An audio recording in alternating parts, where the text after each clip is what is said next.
Бул жолку шайлоо өнөктүгүндө мамлекет административдик мүмкүнчүлүктөрдү колдонбоо боюнча катуу талап койду. Шайлоо ачык, таза, жана адилет өтүшү керек.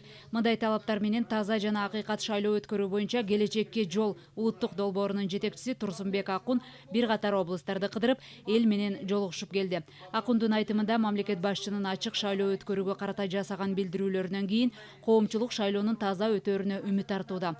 Өз кезегинде катышуучулар да шайлоону тынч, акыйкат өткөрүүнүн маанилүүлүгүн айтышты. Мамлекетти кандай башкарууну ушу 28-inde чечет. 28-и бул жалпы элдик шайлоо, парламентке шайлоо. Ошон үчүн сиздерге мен бир нерсени кайрылайын. Мындан 5-6 күн мурун 19-ноябрда ушу Кыргызстандагы бардык маселени тынчтык жолу менен чечүү боюнча борбордук шайлоо комиссиясы, өкмөт, республикалык штаб, 21 партиядан 18 партиянын өкүлү, анан граждандык коомдун өкүлү катары мен ушу Келечекке жол уюму кол койдук.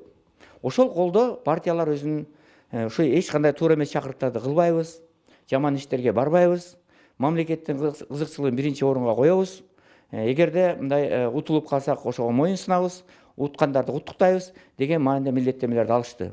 Андан тышкары өкмөт дагы бүт шарттардын баарын түзүп беребиз, камералардын баарын бүт баягы добуш бере турган шарттардын баарын түзөбүз, акчаны бөлөбүз деп милдеттенме алды. Ал эми борбордук шайлоо комиссиясы болсо биз бардык мыйзам негизинде бардык партияларга бирдей шарттарды түзүп аракеттерди көрөбүз деп аракеттерди көрдү.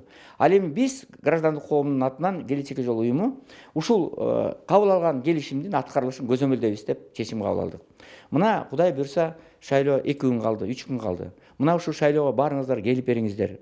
Мына президент жакшы кайрылуу кабыл алды. Мына мен Ош, Жалал-Абад, ушу Талас облусунан жаңы эле келдим.